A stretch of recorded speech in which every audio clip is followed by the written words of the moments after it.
So hello everyone, welcome to Yourpedia platform job updates.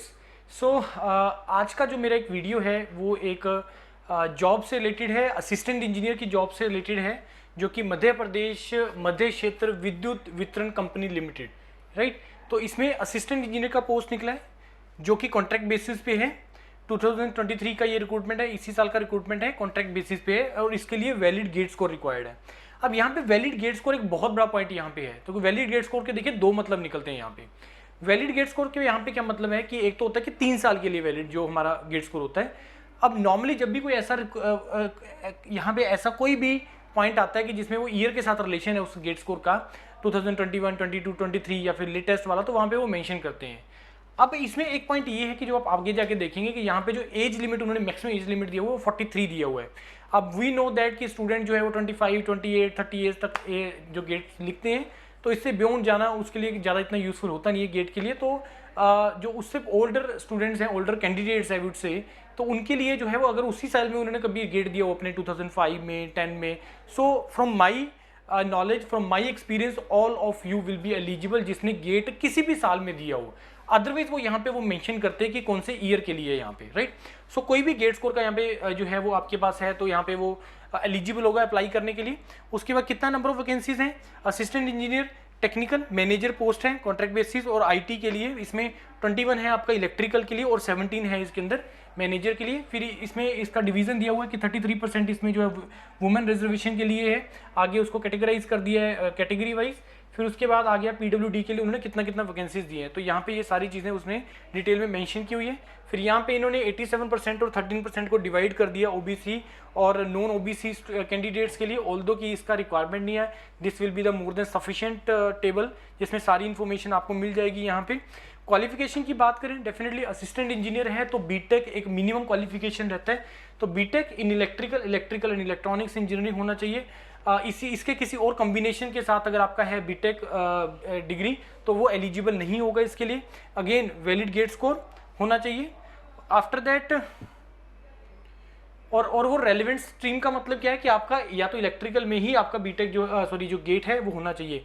इसका यहाँ पे line का लिखने का मतलब ये है, राइट। सिमिलरली आईटी के लिए 65%, जनरल कैटेगरी के लिए 55% जो है आपका रिजर्व कैटेगरी के लिए जिन्होंने बोला है परसेंटेज क्राइटेरिया, 10% ईडब्ल्यूएस के लिए रिलैक्सेशन है। आफ्टर दैट जो एज की बात है, 1 जनवरी 2023 तक जो आपका मिनिमम एज है वो 21 ईयर्स होना चाहिए और मैक्सिमम एज जिन्होंने जो है वो नॉन एमपी डोमिसाइल के लिए 43 रखा हुआ है और मेल के लिए एमपी डोमिसाइल के लिए 43 है, फीमेल के लिए 48 है, राइट। और उसके बाद similarly for the other category of students जो मेल और फीमेल के लिए रिजर्व के लिए 48, 48, 48 और जो नॉन डोमिसाइल है एमपी के लिए तो उसमें 43। इट मीन्स कि अदर जो स्टेट के जो कैंडिडेट्स हैं वो भी इस पोस्ट के लिए जो है वो अप्लाई कर सकते हैं। आफ्टर दैट एप्लीकेशन जो ऑनलाइन होगा, ये लिंक इन्होंने इसमें प्रोवाइड किया हुआ है कि किसके थ्रू आपको अप्लाई करना है, लिंक के थ्रू। फीस यहाँ पे है अनरिजर्व के लिए 1200, 600 है रिजर्व के लिए, नॉन रिफंडेबल है ये। इन केस कि कल को ये कैंसिल हो जाता है रिक्रूटमेंट तो उसमें इसका कोई रिफंड नहीं होगा। ऑफिशियल वेबसाइट से आपको इसको करना है। और ये कुछ इन्होंने दिया हुआ है कि अगर दो उसका सेम कैंडिडेट का हो जाता है तो मेरी जो किस बेस पे होगा कि order of preference, date of birth भी उसके अंदर देखा जाता है, एज क्राइटेरिया, ज़्यादा केस एज वाले केस के लिए उसको जो है वो प्रेफरेंस दिया जाता है। टाइम पीरियड डॉक्यूमेंट वेरिफिकेशन का इन्होंने दिया हुआ कि 15 दिन के अंदर अंदर आपको चेक करवाना है अपना डॉक्यूमेंट जब भी अगर आपका शॉर्ट लिस्टिंग हो जाता है उसके लिए, राइट। कॉन्ट्रैक्ट के लिए कुछ लॉज वगैरह जिसके बेस पे हैं वो उसी के बेस पे रहेंगी चीज़ें। Provisionally contract policy of the company, initial contract tenure shall be of 1 year. पहले 1 साल का आपको कॉन्ट्रैक्ट होगा, उसके बाद डिपेंड करेगा कि आपके अप्रेजल के ऊपर, आपकी परफॉर्मेंस के ऊपर उसको इंक्रीज भी कर सकते हैं या इसको जो है वो आपको परमानेंट में भी कन्वर्ट कर सकते हैं, नहीं कर सकते हैं। That is totally depending upon your appraisal, annual performance appraisal के ऊपर डिपेंड करेगा, राइट। आफ्टर दैट अगर हम डेट्स की बात करें तो इंपॉर्टेंट डेट्स है इसके अंदर, yes these are the operating important dates. Start date registration की होती है 26 सितंबर की, एंड डेट है और 10 अक्टूबर को जो है इसका लास्ट डेट है अप्लाई करने का। अब देखो यहाँ पे एक क्वेश्चन बहुत बड़ा अराइज होता है कि सर कंट्रेक्चुअल जॉब है, ये 1 साल का कॉन्ट्रैक्ट है तो जाएं या ना जाएं। देखिए बहुत सारी वैकेंसी जो आती हैं आपकी एक्सपीरियंस बेस के ऊपर भी आती हैं और नॉन एक्सपीरियंस फ्रेशर के लिए भी होती हैं।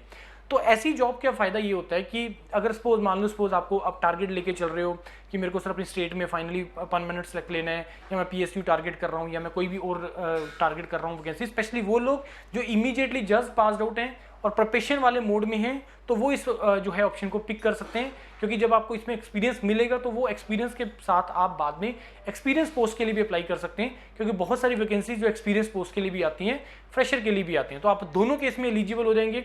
फ्रेशर के लिए अगर आप अप्लाई करना चाहें विद दिस एक्सपीरियंस, आप उसको मत शो करो। अगर आप विद एक्सपीरियंस शो करना चाहते हैं तो उसमें आपके पास जो है वो चांसेस बढ़ जाते हैं। तो ऐसी वैकेंसीज को भरते रहना चाहिए, राइट, और ऑप्शन बनती है आपका, सिलेक्शन होने के चांसेस हो जाते हैं। और इसी तरीके की और बहुत जो है नोटिफिकेशंस योरपीडिया जॉब अपडेट प्लेटफॉर्म के ऊपर हम लोग दे रहे हैं, और सारी स्टेट्स कवर की जा रही हैं, सारी almost her type of vacancies cover की जा रही हैं। इस चैनल को सब्सक्राइब करो, लाइक करो, और सो दैट कि हम आपको बहुत टाइमली अब इन्फॉर्मेशन प्रोवाइड करना स्टार्ट कर दिए। पहले काफ़ी दिनों से ये चैनल को नहीं ऑपरेटिव था, लेकिन अब ये चैनल ऑपरेटिव हो गया, तो आपको बहुत ज़्यादा वैकेंसीज आपको यहाँ पे इन्फॉर्मेशन मिलती रहेगी। और टाइमली इन्फॉर्मेशन बहुत इंपॉर्टेंट फैक्टर है कि टाइमली इन्फॉर्मेशन मिल जाए, ऑथेंटिक इन्फॉर्मेशन मिल जाए। कोई भी आपको डाउट आता है तो कॉन्टैक्ट नंबर भी हमने दिया हुआ जो नॉर्मली नहीं प्रोवाइड किया जाता है। तो ये सारी इन्फॉर्मेशन है जो इस चैनल से रिलेटेड है। स्टिल अगर आप लोगों को डाउट आता है तो आप लोग हमारे एग्जीक्यूटिव को कॉन्टैक्ट कर सकते हैं। And all the best for this thing, and thank you.